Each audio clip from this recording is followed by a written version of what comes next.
Y bien, como decíamos, pues ha, digamos, conmovido la opinión pública esta comunicación de la embajada rusa que en buena cuenta pues desmiente la palabra de Ollanta Humala o de Gana Perú en el tema del viaje de Alexis Humala a Rusia, puesto que en buena cuenta señala, tal como hemos dicho, que la embajada rusa confirma su posición presentada anteriormente en el sentido de que la visita del señor Alexis Humala fue organizada por la iniciativa de la parte peruana y el nivel de los contactos, es decir, los contactos en Rusia, correspondía a la solicitud recibida por la embajada, inclusive en lo que se refiere al estatus del jefe de la delegación peruana, es decir, el estatus entiendo que se refiere a la designación como representante especial de Ollanta Humala. O sea que en buena cuenta lo que está diciendo la embajada rusa es: hubo un pedido de que se le organizara un viaje como representante especial del presidente electo Ollanta Humala. Bueno, esto es un desmentido sin duda muy grave y que, bueno, no sabemos qué reacciones va a producir. Hasta ahora no ha habido ninguna reacción de parte de Gana Perú, hemos estado buscándolos para ver si viene alguien, no hemos podido conseguir a nadie, el propio Ollanta Humala no ha respondido tampoco. Hemos invitado a Raúl Castro Estañero, secretario general del PPC, y a Víctor Andrés García Belaúnde, quien es, como sabemos, miembro de la Alianza Perú Posible, congresista electo. Buenas noches, ¿cómo están? Buenas noches. Bueno, ¿cómo analiza este nuevo, digamos, elemento que ha aparecido en todo este cuadro, Raúl? Bueno, Jaime, muchas gracias. Buenas noches. Muy grave, realmente muy grave. Hasta ayer la situación se presentaba de la siguiente manera. Había un comunicado oficial de la Cancillería rusa y había un comunicado oficial de Gana Perú.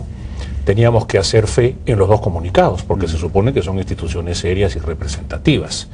Resulta que hoy día el comunicado de Gana Perú ha sido desmentido.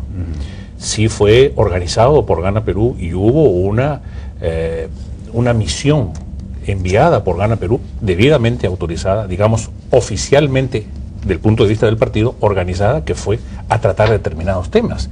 ¿Por qué se insiste en tapar que se envió al señor Alexis Humala a tratar estos temas? Al cual el día de hoy se le agrega energía atómica. Entonces, ¿energía atómica? Sí, sí, sí. Hoy día acabo de escuchar, precisamente en el noticiero de las 8 de ustedes, que hay un tema adicional que es la energía atómica. De manera que el tema es sumamente serio, sumamente delicado, porque aquí ya el tufillo de corrupción aflora por todos lados. Porque entonces, si se niega que se envió esta misión, subrayado, misión comercial, empresarial, familiar, partidaria, el tesorero del partido, acompañado de dirigentes del partido y de congresistas electos, ¿qué es lo que fueron a hacer? Entonces aquí cabe una aclaración radical, una presentación y un mea culpa si es necesario hacerlo, porque de lo contrario, de continuar esta situación, el tema se va a volver sumamente grave. Este es un presidente que no ha empezado, al cual no le deseamos hacer desde luego ningún daño, pero esta es una situación absolutamente inédita donde la imagen del Perú está también rodando por los suelos. ¿No es así? Entonces la presunción aquí de que hay gato encerrado es muy grande y el malestar hoy día es realmente algo que hay que aliviar, porque de lo contrario puede pasar cualquier cosa. Víctor Andrés García Belaúnde Bueno, yo creo que el tema es grave, evidentemente. El comunicado de hoy día ruso es espantosamente malo porque habla de estatus, que se le ha dado el estatus solicitado, o sea, de hermano del jefe de Estado, casi, se le ha dado, dice, todo organizado por iniciativa de la parte peruana. Decía, la parte peruana, ¿quién es? No es el gobierno peruano, claro, es el partido Gana Perú. Y luego habla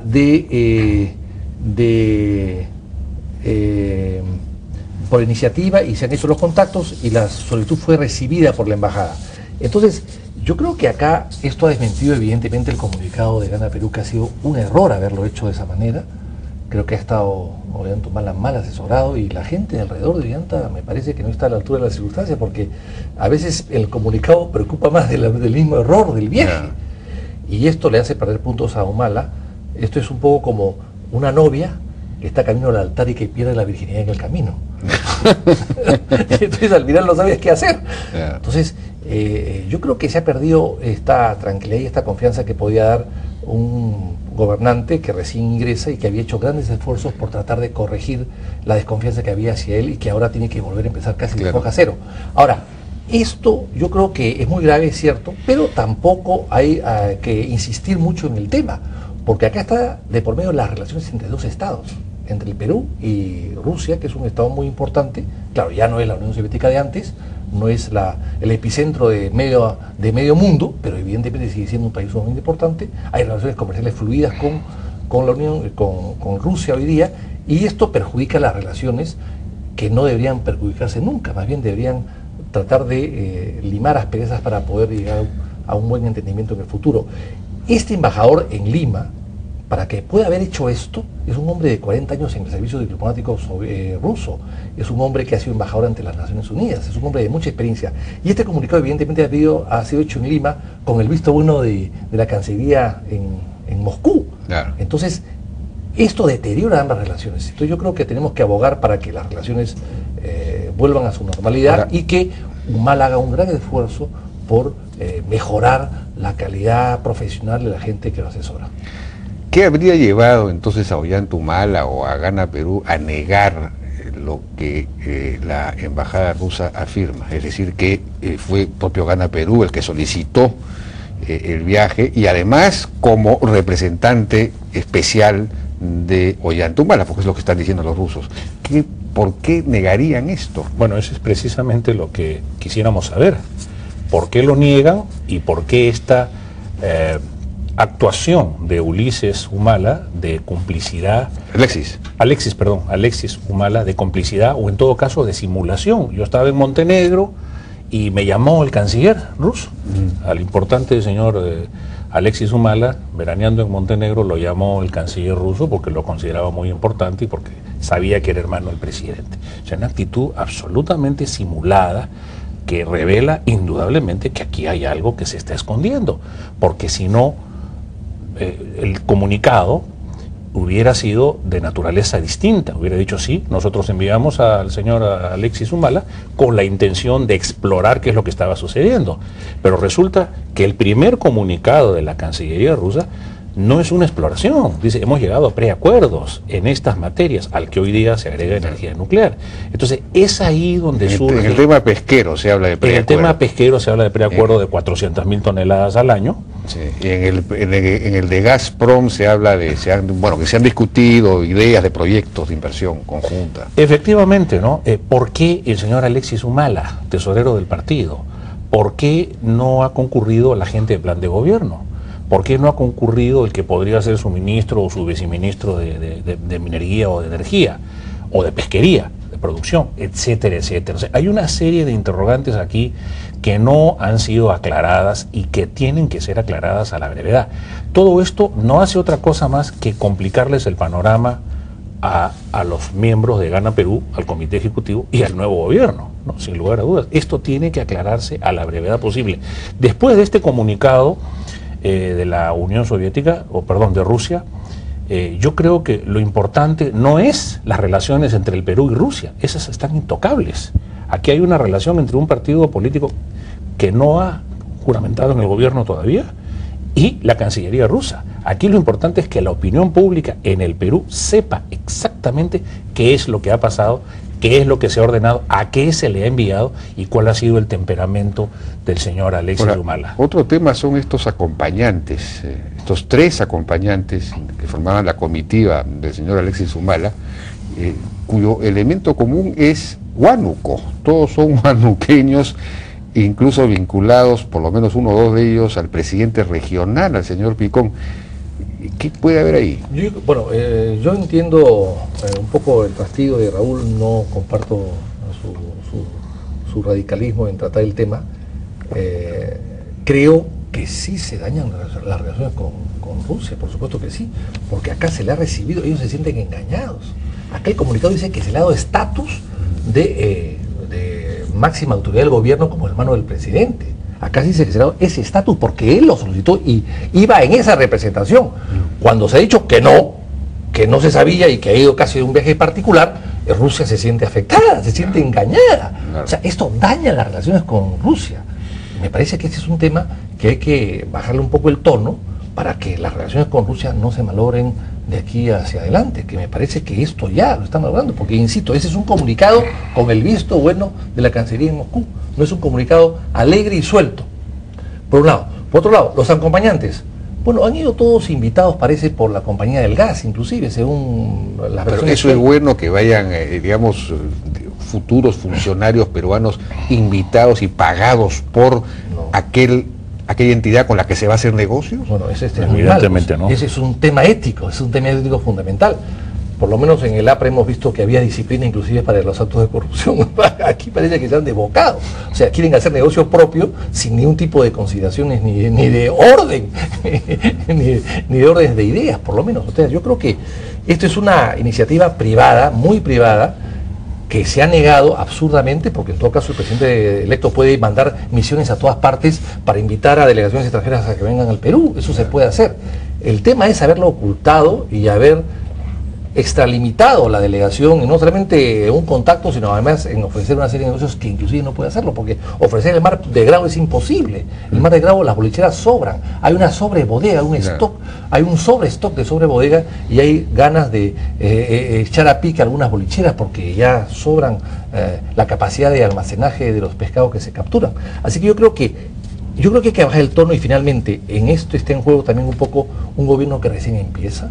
Y por lo tanto, un gobierno que empieza a darle algún tipo de credibilidad y de pedido de gracia, que entiendo que con esto se va a perder rápidamente. Hay que bajar el tono, señala, pero no sería bueno más bien procurar que esto sea vacunar al gobierno de esta especie de patrimonialismo en ciernes, que es lo que esto estaría manifestando. Sin lugar a dudas, y yo creo que es una oportunidad para que el señor, en un acto de humildad, yo sé que para un militar es difícil asumir un acto de humildad, pero debería salir a pedir disculpas, a decir que ha habido un gran equívoco acá, y a decir con toda claridad, es lo que yo creo que se debería hacer, y lo digo honestamente, que acá no ha habido ningún negocio del partido, que aquí no ha habido ningún negocio familiar, que aquí no ha habido nada turbio, y que todo ha sido un error de concepción y un mal consejo. En eso concuerdo con él.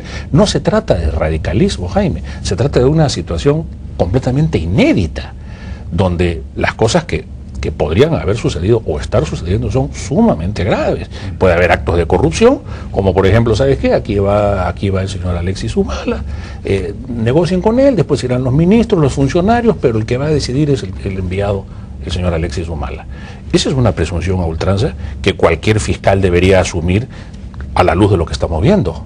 ¿No es así? Cualquier pesquisador, investigador, profesional debería asumir esa actitud con la finalidad de aclarar los hechos. ¿Sí podría haber algún delito? Pero podría haber delitos, claro que sí. Pero eso tendría que ser desmentido a priori por el señor Humala, el presidente electo, con la finalidad de que esta figura no quede plasmada.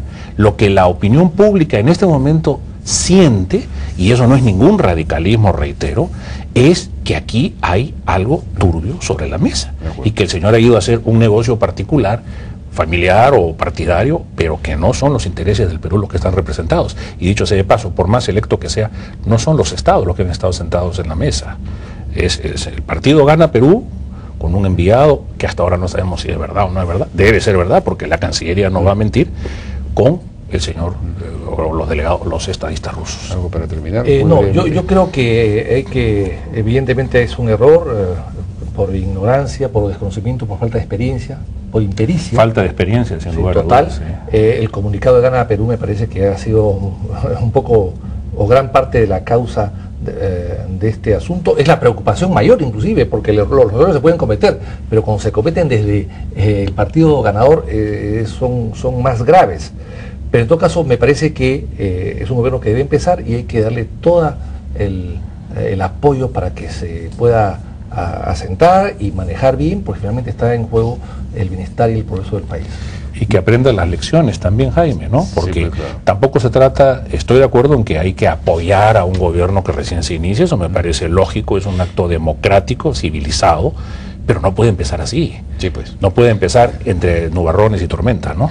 Bien, muchísimas gracias entonces a Raúl Castañaro y Víctor Andrés García Belaunte. Muchas gracias por habernos acompañado. Vamos a una pausa y regresamos ahora con el tema del salario mínimo vital, que se aumentaría a 750 soles. Esto es una medida productiva, es una medida positiva o negativa, sus impactos cuáles van a ser. Con ese tema vamos a regresar con dos ilustres economistas, Elmer Cuba y Gustavo Yamada.